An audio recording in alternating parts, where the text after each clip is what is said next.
Почитувани, добро утро и од мене. Ве поздравувам сите кои што во моментов сте на програмата на Канал 5 и следите Здраво Македонија. Во продолжение ни следува еден женски интересен разговор кој што верувам и сите мажи кои што не гледаат ќе го проследат во продолжение, бидејќи ќе зборувам со Аделина Ибраими, која што е мастер за јапонско исцртување на веги.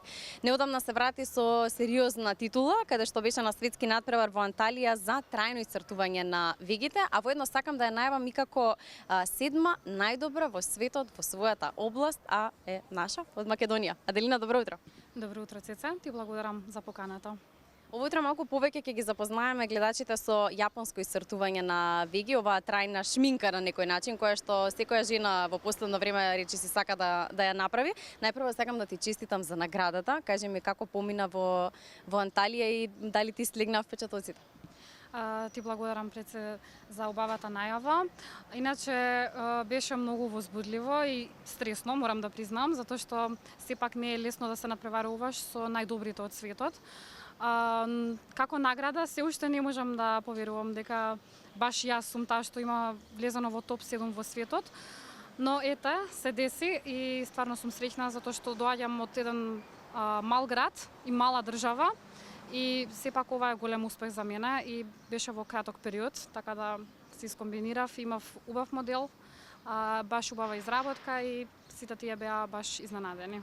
Си остана што освои награда, моделот си остана со трајни веги? Да, и тие добија, да, исто така. Одлично, баш интересно. Верувам дека голема е конкуренцијата во твојата работа, во твојата област, бидејќи како што споменав и пред малку, речи си секоја жена веќе сака да си ги исцрта вегите, ајде така да кажем. Да, последните години тоа е баш и тренд, но и е потреба. Често пати луѓето ги мешаат тие две работи, затоа што често пати мене ми доаѓаат жени што не ги прават вегите само за изглед, за убавина да кажеме, него ги прават и од некои други причини, затоа што сепак вегите се нешто што е многу битно на секоја жена и прво тоа паѓа во очи кога ќе видиш некого.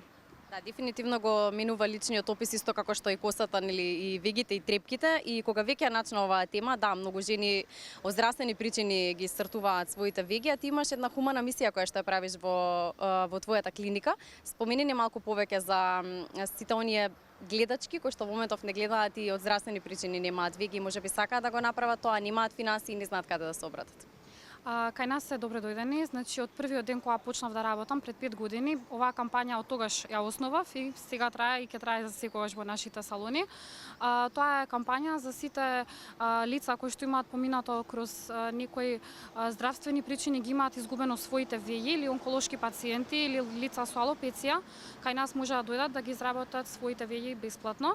И тоа се вика кампањата Плати со насмевка, значи тие нас ни враќаат само со насмевка, ние им ги изработуваме сосема бесплатно вегите, така да ги поканувам сите гледачи да дојдат, може слободно да ни се обратат и да им подариме едни убави веги.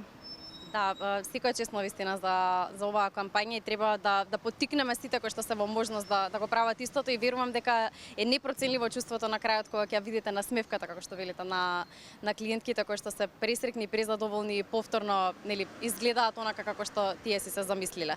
Сакам да те прашам за сите оние останати клиентки кои што сакаат да го направат тоа, како успеваш да ја добиеш довербата, нели, освен сега што, нели, објаснивме дека си седма во светот и дека навистина ја имаат луѓето довербата во тебе, но на кој начин треба да знаеме, например, како да избереме каде да ги стартуваме вегите? Се почесто се прават овие третмани или како да ги наречам и во простори кои што не треба да се прават, па како ние најдобро да избереме кој е професионалец од таа област?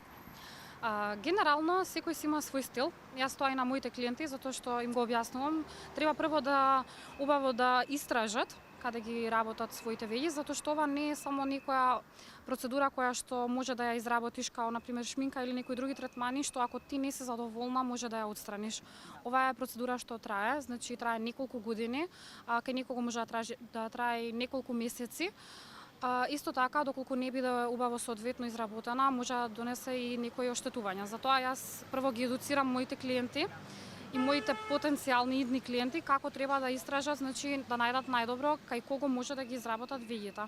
Значи прво пред се треба да видат стилот на мастерот што ги работи вегите, дали се совпаѓа со тоа што тие имаат замислено, дали ги исполнуваат нивнините, да кажеме, некои стандарди, зависи затоа што за секого е природно поим различен, значи тоа е доста субјективно и мислам дека треба убаво да се истражи, затоа што често пати ни доаѓаат клиенти што имаат и оштетувања, значи некои изработки што не се соодветно изработени.